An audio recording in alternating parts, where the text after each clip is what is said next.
खास तौर पे दिल्ली में, वो रहता है जाम।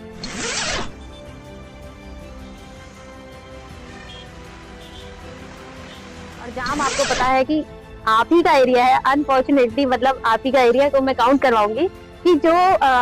आश्रम से लेके और यहाँ काले खां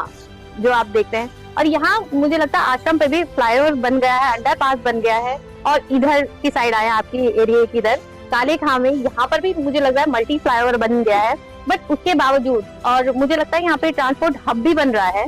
तो उसके बावजूद इतना सारा ट्रैफिक, इसके बारे में आप क्या कहना चाहेंगे और इसमें कैसे सुधार लाना चाहेंगे आप? मैम, जो आपने जिस बात को कहा है ना जाम का, जी, दिल्ली में जाम का बहुत बड़ी समस्या है। और मैं पहले भी कहता रहा कि भाई जो इतना पैसा हम विकास के लिए कर रहे हैं, जी, तो कम से कम जाम होता है तो प्रदूषण भी होता है, और प्रदूषण हमारी हवाओं को गंदा कर रहा है, इतना खतरनाक है हमारी सेहत के लिए, जिसको हम बताने। जो आपने जाम की बात करी, हमारे प्लानिंग ये थी कि हम जाम के लिए जाम मैनेजमेंट जो ना मंत्रालय अलग से बनाएंगे, जी, जो इस पे नजर रखेगा कि जाम के कारणों को जाने, जी, और वहां पे अगर जो भी विकास की जरूरत है उसको तुरंत अपना उनको स्पेशल फंड देंगे कि इस काम को निपटाने का काम करे, और बहुत तेजी से इस काम को निपटाने का काम करे। क्योंकि आप जैसे आपने कहा है ट्रांसपोर्ट हब बनने जा रहा है, जी, अभी मैंने पीछे सुना था कि बनेगा और जाम की समस्या रहेगी, तो लोगों के बहुत सारे साधन है, किसी की बुलेट ट्रेन छूट जाएगी, किसी की RRTC छूट जाएगी, किसी की अगर जो ना ट्रेन से एक बार छूट गई तो आपको पता है कि लोग अपने समय पे नहीं पहुंच पाएंगे, पैसे का भी नुकसान है। तो जी, कम से कम ऐसी जगहों पे जाम से इनके लिए कोई बहुत ही बड़ी प्लानिंग जो ना गवर्नमेंट को करनी चाहिए। तो बिल्कुल, मैंने आप पहले भी बताया कि इसलिए दिल्ली में प्लानिंग नहीं होती क्योंकि यहाँ की कोई स्टेट पार्टी नहीं है। लोग वो सदन में, ये देश की जो सबसे बड़ी पंचायत है, वहां पे दिल्ली के बड़े मुद्दे को उठाया ही नहीं जाता। जी।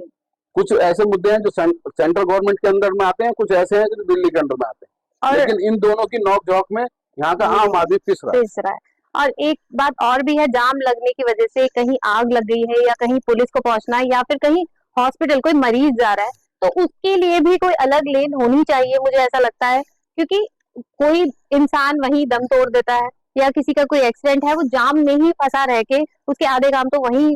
ठप हो जाते हैं। कहीं आग लग रही है तो वो पूरा ही जल के खाक हो जाता है, तब तो एम्बुलेंस पहुंचती है। तो जाम का तो सॉल्यूशन फर्स्ट होना ही चाहिए। ये मैंने आपको पहले ही बोला कि हम जी, कुछ ना, सबसे पहला काम ये करेंगे कि हम इसमें अपील करेंगे, अगर हमें सदन में जीतने का मौका मिला, जी, और हमें अगर, मैं बार बार कहता हूँ यहाँ के लोगों से